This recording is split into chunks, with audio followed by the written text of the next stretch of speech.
much. Welcome, Karen. Thank you. John. And I invite my panel to join me up on the podium, on the platform. Thank you. And thank you, John. I think following anybody else in terms of all the conversations we've had this morning, it's been amazing to a whirlwind of information already. And John said to me at the coffee break, Karen, you're really, really challenged with timing. And for any of you who do know me, I tend to breathe through my ears. I don't take a breath. I speak a lot. And him stopping me after 45 minutes, I'm actually quite grateful that I'm not doing all the chatting and that it's the panel guests who will be doing the talking this morning. So first of all, I'm really delighted that this topic's on the agenda. I think that it's a topic that, in fact, we wouldn't have had 4 to 5 years ago. And I think that I would thank Joanna and the team for inviting me to moderate this, because it is a topic that's very dear to my heart. And in fact, D&I and diversity and inclusion has been in my world, if you like, for probably 20, 25 years. So I've been doing it quite a long time. What I would like to do is, I'm not going to introduce the panel at the moment, we're going to go into questions, but just by setting the scene. For me, D&I, diversity and inclusion, is a business issue. And for all of you out there who are thinking about people generally, this is not a woman's issue, it's not a man's issue, it's a business issue. And all the conversations we've had this morning, setting the scene, people are on the top of everyone's agenda. So if anyone's thinking this is it's all about women or it's everyone else has got the problem, then think again, because it's all about the businesses and you going forward.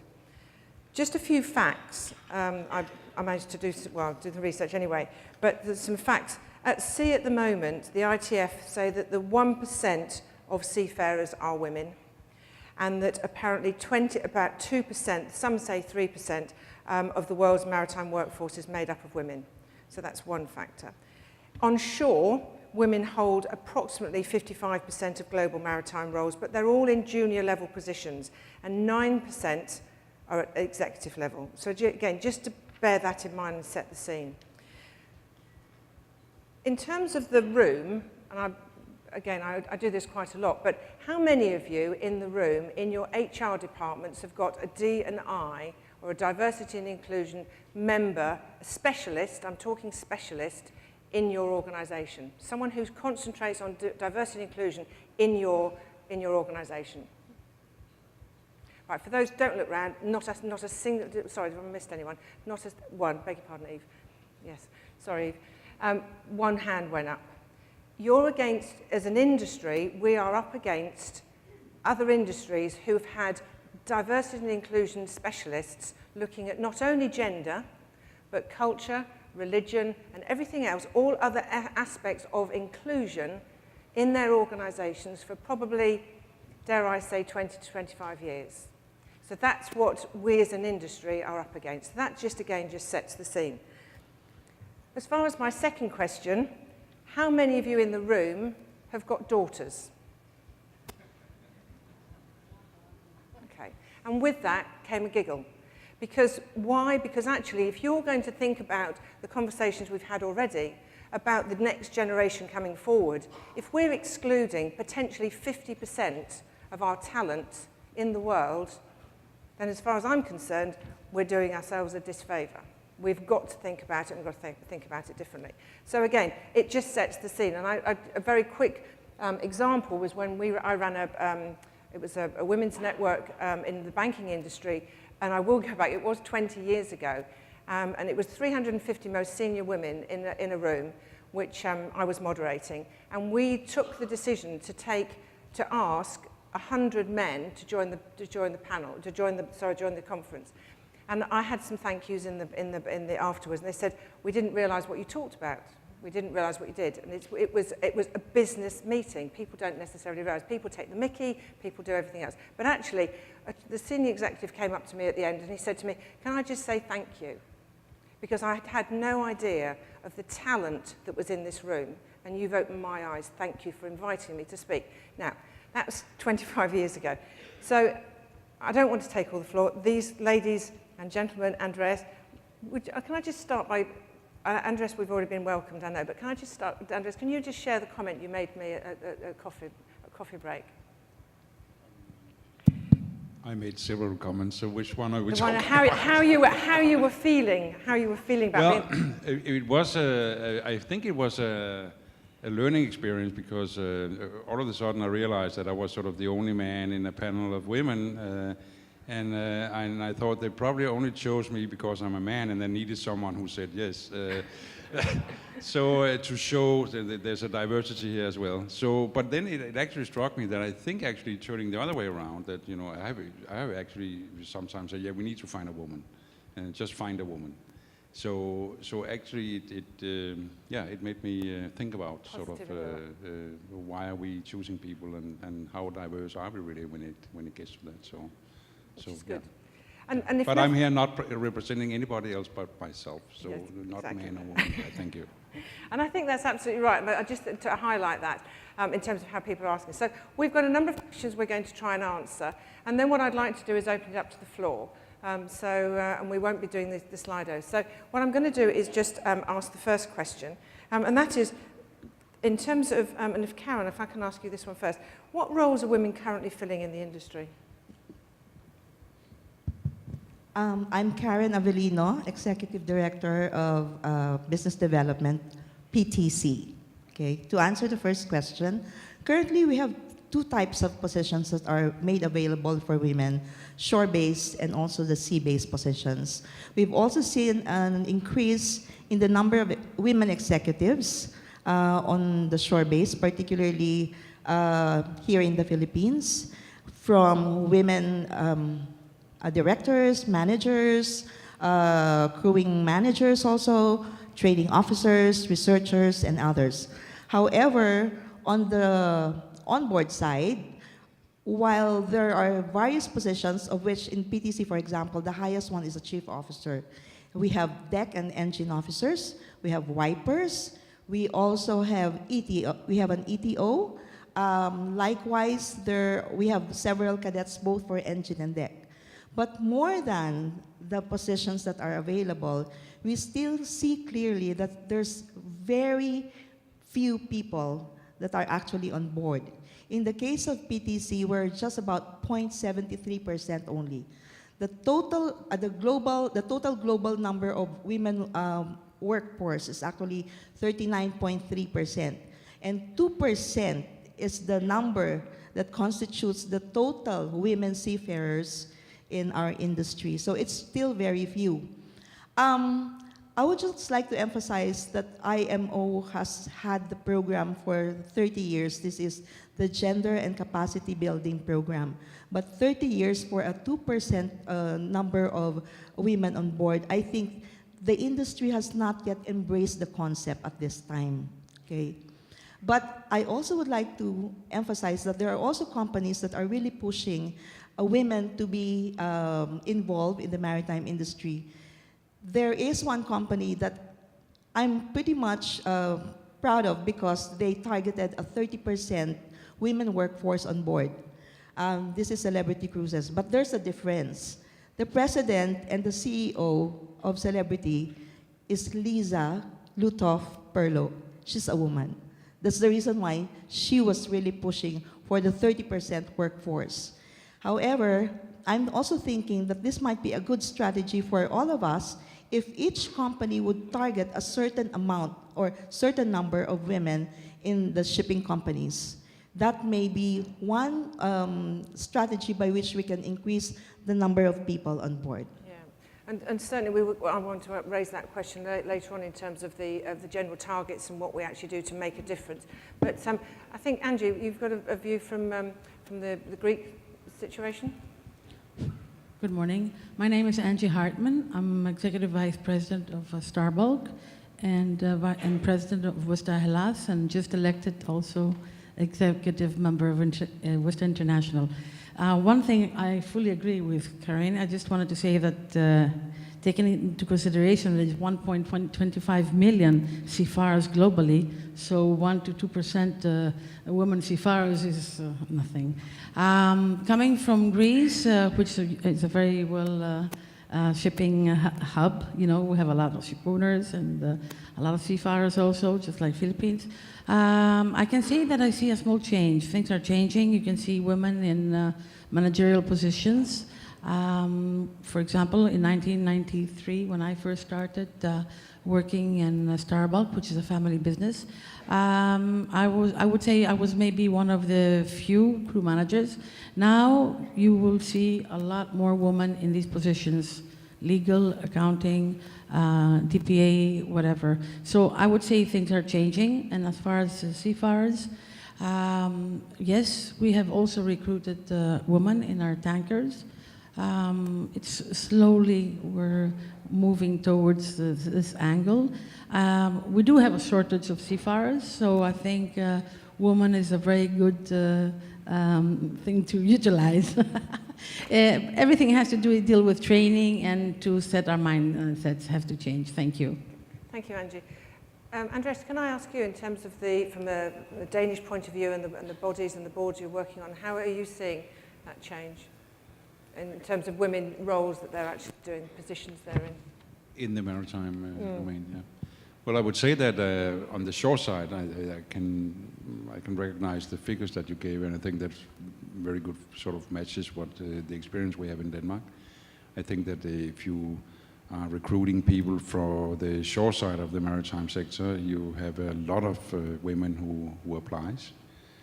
As soon as we are moving into the seaside and attracting potential seafarers, we see on the basic training course we have, I think, 20, maybe even 30% of the applicants for the first 6 months pre-sea training.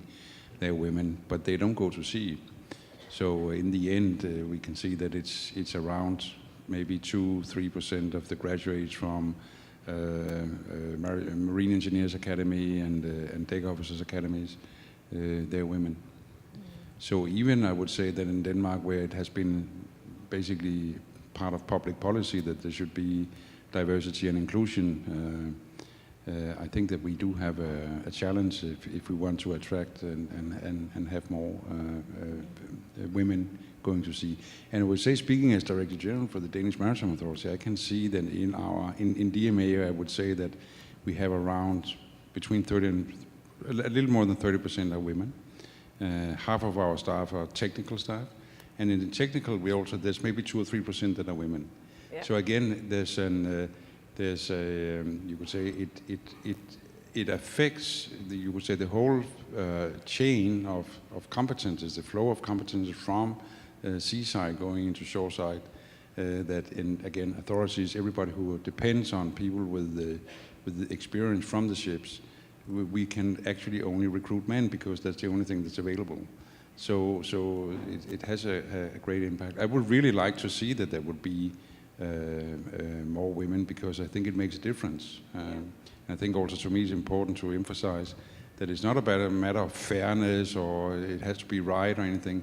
It's simply, based on my experience, that if you have a more diverse team, you will become much stronger, definitely. And it makes a difference because each personality have different approaches to solving issues, which is good for the business. Yeah.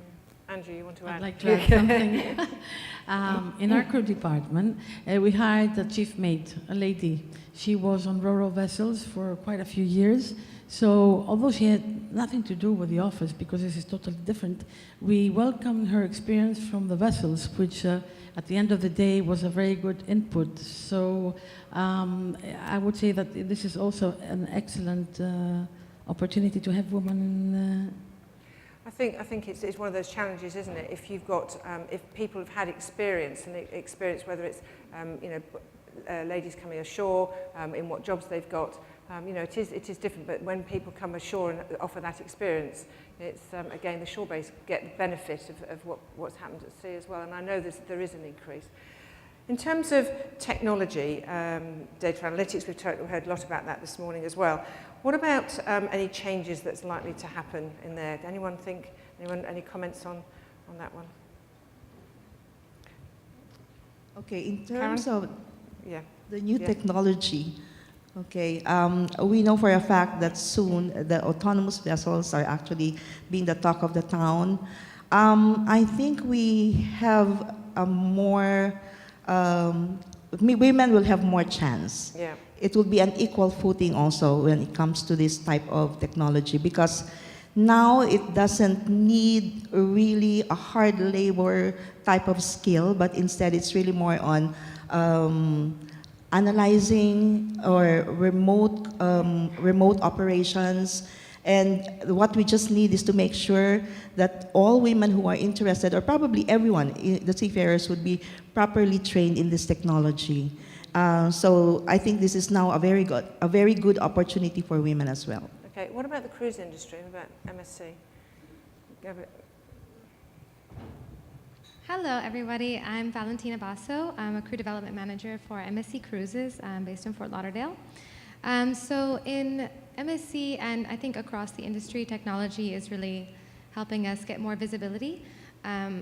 It's visibility from all angles. I mean, so for example, YouTube and different social media outlets have made it more easy for women who are at home or men who are at home considering a career at sea to see what life at sea entails and really be able to picture themselves in that environment. Social media influencers, even on Instagram, and figureheads from other companies have been promoting awareness and showing all potential participants how the industry can be more inclusive. So I think that's been a major driver for change so far. What do you think? Yeah, obviously I agree. I'm Georgia Dowdle, and I'm from MSC Cruises as well. I'm based in Geneva in the headquarters, and my role is centered in crew development and strategy. So we have our own careers website, as everyone does, and we've noticed that through digital applications, there has been 4 times as many women applying for roles, so which is quite staggering, and especially if you go to a career fair, you don't see many women. So maybe being behind the screen, they feel it's more fair. Is that about their accessibility to the internet in terms of finding the time? Maybe if they're at home, they're doing childcare, I think or so. maybe looking for other work, or. I mean, I think it's less. It's a little less aggressive. It's easier to access. You know, maybe they're finding the way through. We have a lot of. You can see the streams. The data streams coming through, and they're coming from LinkedIn, they're coming from Facebook, they're coming from Instagram. So it's through a lot of these digital platforms and technologies, and especially apps. But you just say there, through. Can I just pick up, you mentioned there that they don't come to the career fairs or anything else. Now, is that because, and I don't know whether anyone else has got any other examples, but if they feel that they're going into a perhaps potentially an all-male environment, do they want to be the ones that are sticking out in terms of they're just, they might be going in pairs or whatever, but maybe it's a less confrontational environment? I don't know. Just as any thoughts? Yeah, no, I agree. I mean, as a woman approaching a job in this industry, even with cruises, we're about 20% female. Have you both sailed? Were you both at sea? Myself, no. Gabrielle? No, and no. Okay, but both in the cruise industry in terms of anything else. Yeah. Okay, and I know we have Nina with us in terms of, I don't know if you've got anything to add there, but in terms of, Nina, you have sailed. Nina's currently on maternity leave, but she's joined us today. Nina, do you want to just introduce yourself? I was just going to ask you in terms of the when you go to. I was going to ask an opinion in terms of career fairs. When you started off, when you went to sea, how did you go about your role personally? Yeah, there are always. Hello, everyone. I'm Nina Su da Silva. I'm a chief engineer, licensed chief engineer. I'm from OSM. The issue of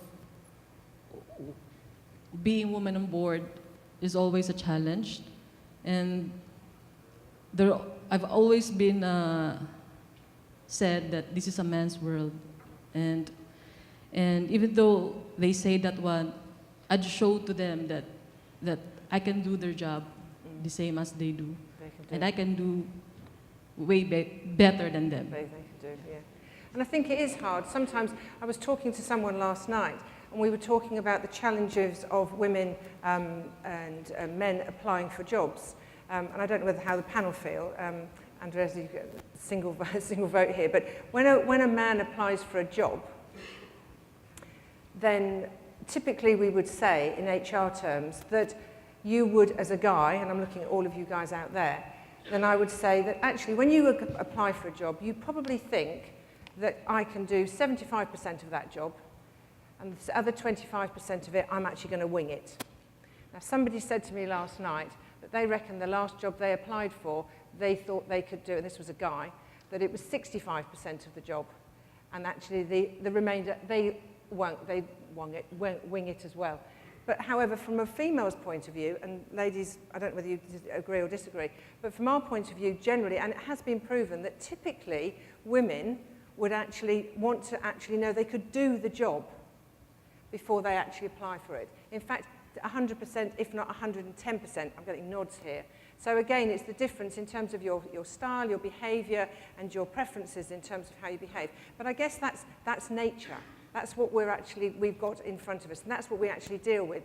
But it's quite interesting, as you say, you think you want to be able to do the job better, or even better than your male counterparts. And there's almost in our industry, I think although history has settled us to where we are today, I don't think we should be negative about it, because we've got lots of pluses on the inclusion side, where we do lots on culture and religion, all the mixes we have, and the diverse industry that we run. So I don't think we're on that much of a back foot, but we do have history that perhaps just presents the situation as we are now, which is that we have more men at sea than we have women at sea.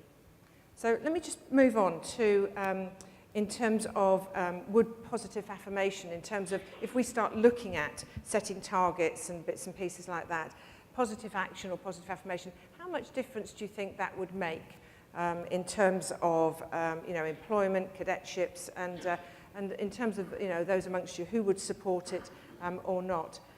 Nina, can I just start with you? Yes, better outcomes for recruitment and retention start from education, training, and legislation, and going through the range of how we support women on board and ashore. There must be a diverse pool of thinking needed industry-wide, must be cultivated through education in schools, and stronger support to retain women already in the sector.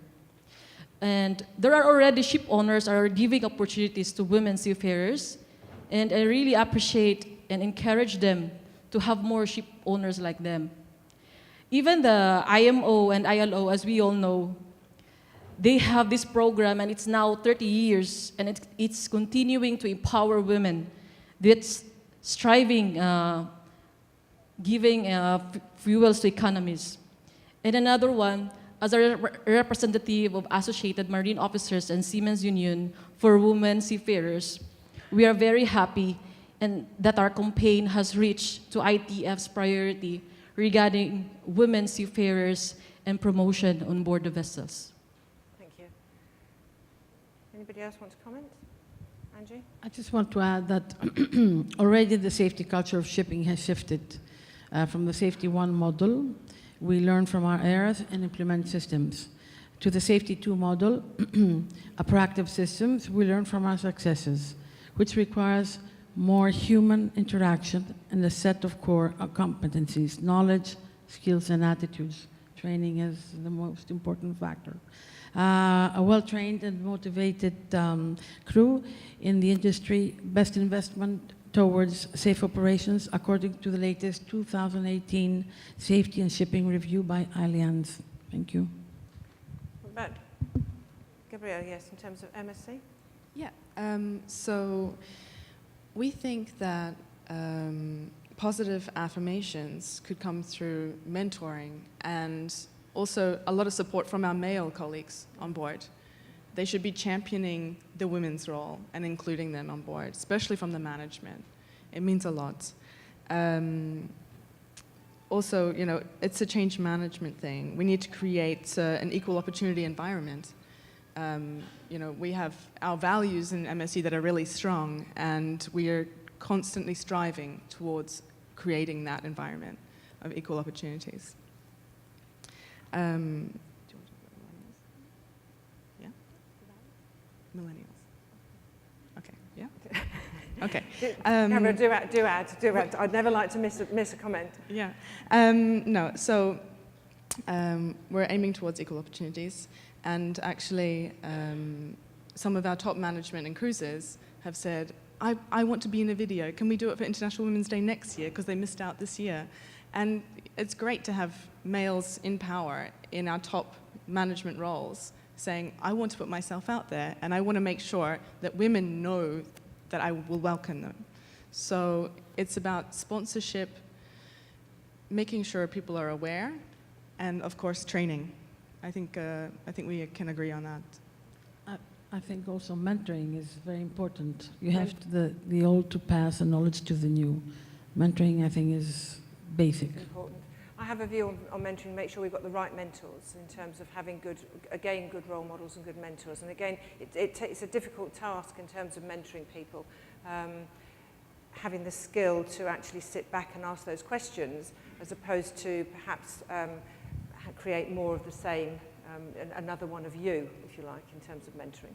And I think sometimes that is different. So, do you have Yeah, just one more thing. Personally, when we talk about positive affirmation, I feel like the last few days we've heard about companies trying to build a quota, that we want 25% of these seats for women, or we want 30% of these seats for women, and I almost feel like that's a little bit insulting. Not to be rude or anything, it's just, I feel like we should make more of an equal opportunity environment and make women feel welcome, as opposed to building it into part of our program so we can say, oh yes, we have women. We should really build the tools so that women feel welcome. And something I missed in my last response, because of all the visibility that technology has been able to provide us in the cruise industry and across the maritime industry, this is really driving companies to provide benefits that are competitive with what women would receive on land. I know that MSC is providing maternity pay. We also have couples accommodations, family policies, and different benefits that, and connectivity, so women can and men can communicate with their families at home. But different benefits, basically, that maybe not everybody knows about. And if we encourage all people to sponsor women on board in a positive way without making it part of a policy, I think evolution for women in the maritime industry will evolve a lot more naturally and smoothly and happily for everybody. Thank you. Andreas, what's your thoughts on... Yeah, sorry. We actually have discussed it from time to time in DMA. And when I speak to women about it, I hear a general answer that nobody wants to be there because they're part of a quota or at a specific target. They want to be there because they have been chosen as the right person for the job. So we had a lot of discussions, in particular on management positions in technical departments. And we found out that since all the sort of selection committees were always 100% men, and we had this open discussion that, you know, men recruits men. And I don't know if women recruits women. I could imagine, but yeah. I don't know. But bearded men. Yeah, but you're looking for something that's very near, sort of looks like yourself. So we actually, or I actually started by saying, I think that in the future, instead of just having a note from the selection committee that the woman was not qualified, and we took the man because he was best qualified, we need to have more wordings on it. So we, first of all, we insisted and we made a policy that, you know, in order to sort of go to the second and third round, there must be women. And if there are no female applicants, they need to take a new round.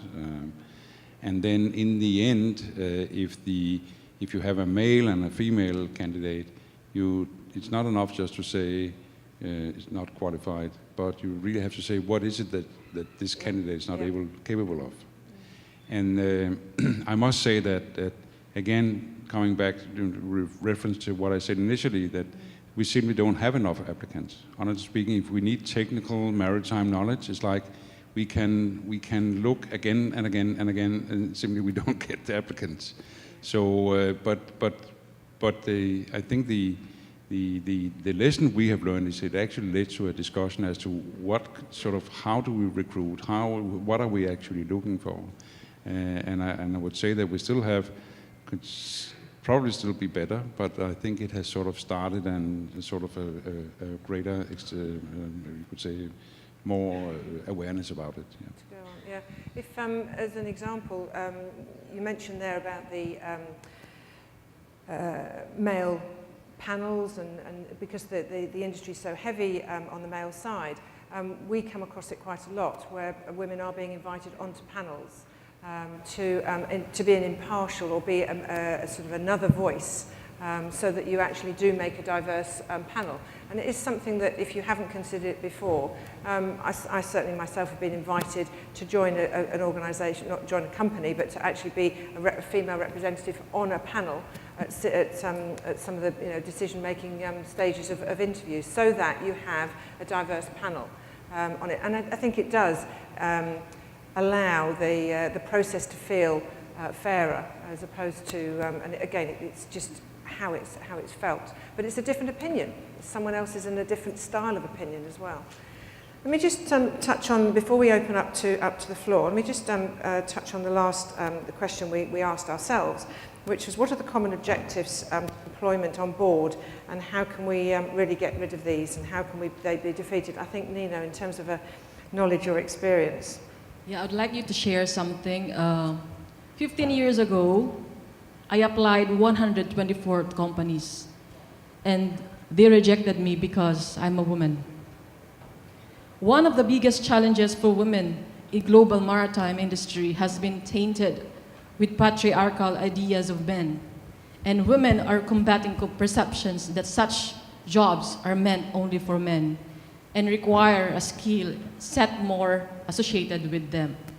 Women seafarers are continuously proving their worth in the industry, and gender should never be used as an excuse when it comes to employment on board, as long as one can deliver and perform the job. The issue of who is the right person for the job should be settled not by gender, but by competence. The industry needs to understand that what is good for men is also good for women. It's hard to have coordinated response because it's a global industry with multicultural crews, cultural differences, and hierarchies of rank. This needs wide cooperation, collaboration, and patience. Another reason shipping industry does not invest women cadets on board because they think it is a short-term employment. Once they get married or pregnant, they probably stop their career. Women are gifted with the power to give birth to a child. However, this can be a reason to stop women from progressing in careers like such.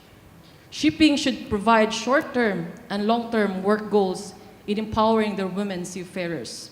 There must be a special program in retention and sustainability. Mentoring is key when getting women into new industries by developing sponsorship, coaching programs to help more women in advance. And changes come within ourselves if we think and if we start believing women can make maritime industry better. It's 2018. Wake up. I have been enough of being told I work in a man's world. This is our world too, and we have the power to make change happen. I feel I could end there.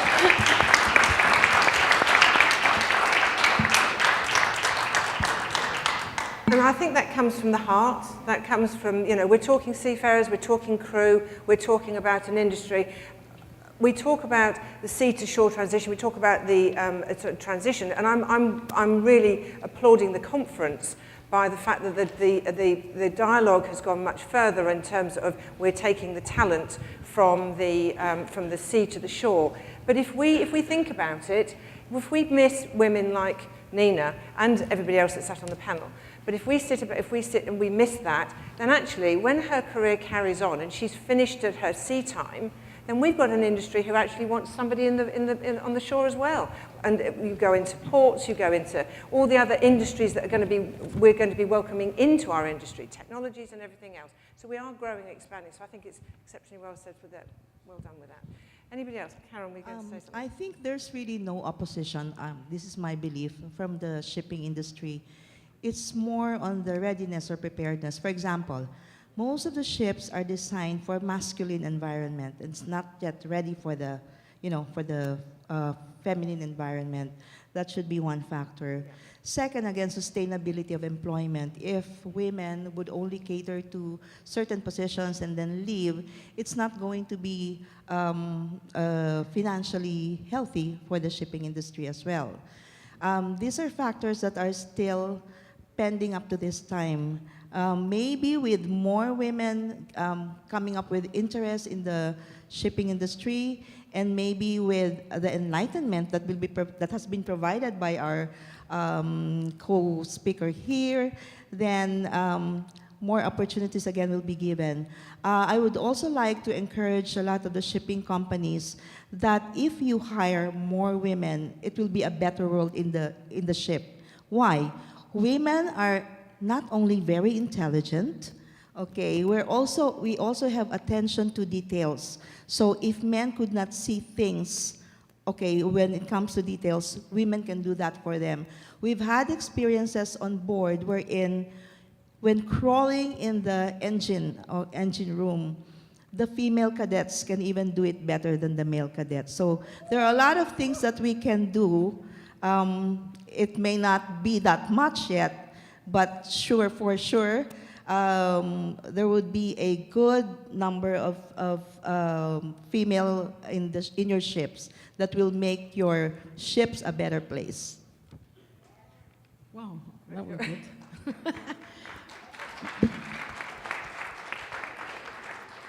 We're fine. We're sorry, John. I'm not sure I'm going to keep to 45 minutes. Angie, and then 3 comments. Yeah, no, okay. Okay. From my experience in Greece, having a master woman in tankers, the woman is fantastic. I mean, you just have to look at her and you see the woman is incredible. So she is on a tanker vessel. Now we have a chief engineer in our cruise ship. I mean, it's really moving, and they are very much appreciated. They got awards also. And the other thing I would like to say also is that Western International, together with Indian-based Anglo-Eastern Maritime Training Center and the International Seafarers Welfare Assistance Network, ISWAN, have released a new booklet on building and maintaining gender diversity on board merchant ships, addressing critical social, cultural, and interpersonal issues that can affect productivity of the seafarers. Well said, thank you. Andreas. Yeah. I just wanted to say that we should be careful not just to say that it's an issue of companies in the maritime domain not wanting to employ women. Because there will probably be companies that have issues like addressed here. Yeah, but I know for sure also that there are many large maritime companies and management companies that are very eager to employ women. But there is a challenge when it comes to, I think that maybe it's the lack of role models, because again, what we see in Denmark at the pre-sea training school, where there's actually no requirements except a requirement for age and good health. We have maybe 30% female applicants, but when it comes to marine engineers training programs, deck officer training programs, there's a very, very low number. Yeah. And I think it's very much the same over to other vocational training programs, becoming auto mechanic, or so you could say that what we call the black training programs, those who are sort of the hard skilled, it's not very attractive. And personally, but that could be interesting to hear more reflections. I think that we lack role models. We cannot sort of show stories about female captains and chief engineers. Trying to find photographs. So we need to. We simply need to. I think also to tell young female that there's actually career opportunities here.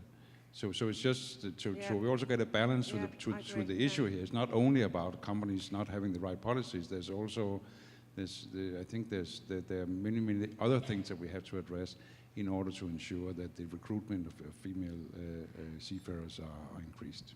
Thank you. And I think it is about attracting them in and bringing them in at all levels, and going back to schools, going back to education, except so that youngsters, the next generation, the millennials, understand that there is this industry to come into for everybody. I'd like to just open it up to the floor, if I may, because I get the impression, I know there's hands up already. Can we get some roving mics out so I can see Natalie's here? Well, having been here 15 years ago and being back the only woman in the room, we have made some progress, so that's encouraging. But I actually wonder if we're asking the right question. Okay. I don't think it's about women in shipping anymore.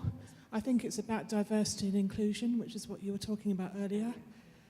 Are we really having a debate about what we're doing with disabled seafarers? Are we having a debate about transgender seafarers?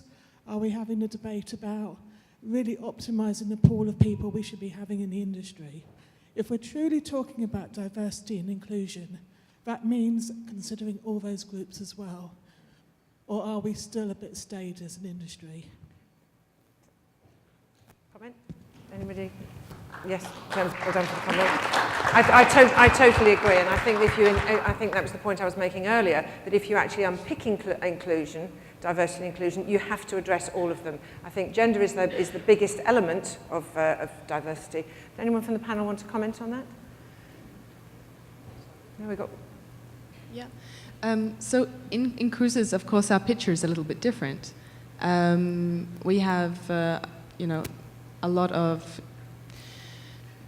different types of seafarer positions. So we have dancers, we have entertainment, we have comedians, musicians. So the inclusion is, of course, for every single label.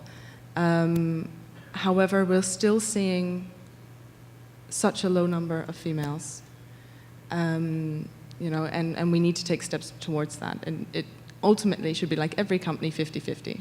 Are you saying though, to the point that Natalie's making, are you saying that in fact, in terms of inclusion in the cruise industry, probably you're a little bit further ahead because you can allow inclusion to actually happen? Yeah. Yes. Yeah. And Which I guess none of us would be surprised about, really, but it would be, yeah. Yeah. Okay, some hands up. There's one here. I don't want to ignore the back of the room. There's someone at the back there as well. So can I have a microphone down here, please? To whom? Oh yes, well, that one first. In a minute, Bridget. Yes, please. Yeah. Very interesting. Congratulations to the panel of speakers. I would just like to add, in addition to diversity, I think another word is complementation. So the maritime industry would be complete with women, and the women is here in the maritime industry not for competition but for complementation. So these are the two words, diversity and complementation. Thank you very much. Thank you. Thank you. There's a question at the back, gentleman at the back. I'd ask,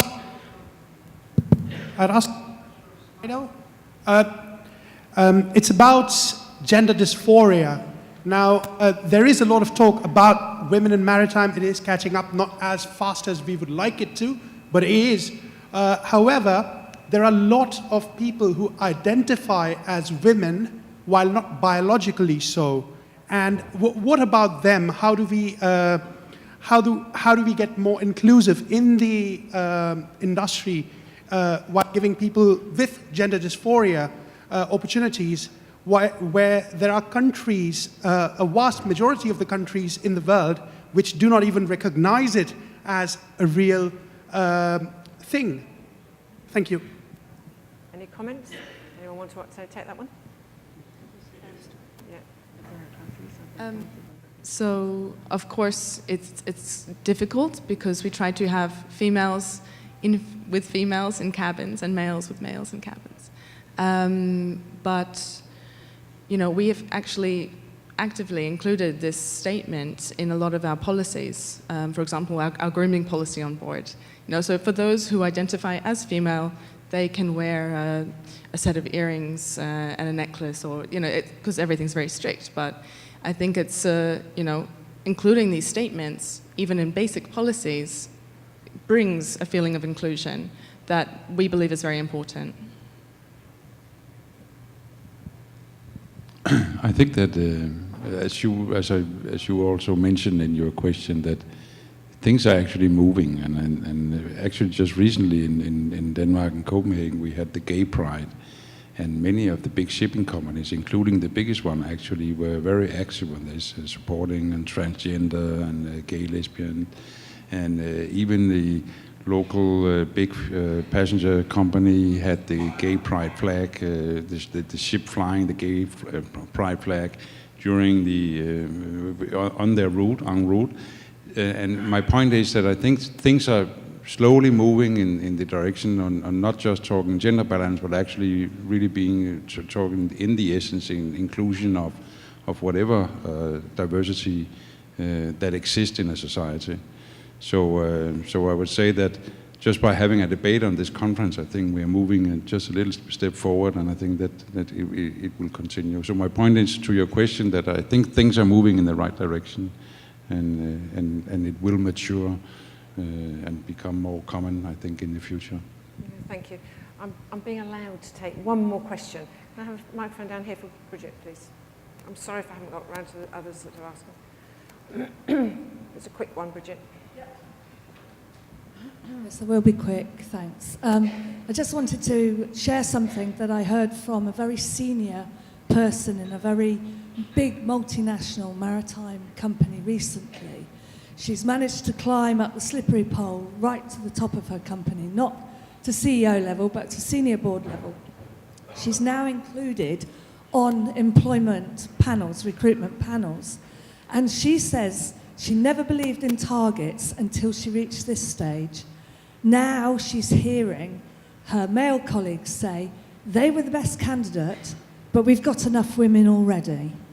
So I think the thing is that if you're from a progressive company that's employing women, you will have progressive ideas. But if you're from a company that has traditional views, then you will not have that, and it's going to be harder to break it down in those areas. And I think there's a lot of jobs advertised requesting technical skills, i.e. really seafaring skills, that don't require them. If you look at a CEO job, it is a CEO job. You might need maritime knowledge, but you might not need seafaring knowledge to achieve that. But you're immediately excluded 98% of women, because there's only 2% in the seafaring workforce, of applying for that job, and certainly even if you apply for it, you won't even get to the first or second round. Yeah. And there's, you know, I think we can't congratulate ourselves too much, and I do agree that, and I've been in this industry over 40 years, and I long had the view that if anybody was prejudiced against me as a woman, they were going to be probably prejudiced against people who were not of their ethnic group, not of their thinking, whether it was creed or religion or whatever. So, and it's a battle we've got to fight. I think it's a challenge and it's an opportunity. Yeah. So I'm not negative about it. Thank you, Bridget. And I think this is one of those topics that I was actually going to ask the panel members as well, in terms of the helm courses and bits and pieces. It's a huge topic. Hopefully we've just whet your appetite today, and I'd like you to join me in thanking the panel that have been with us today. So thank you very much indeed.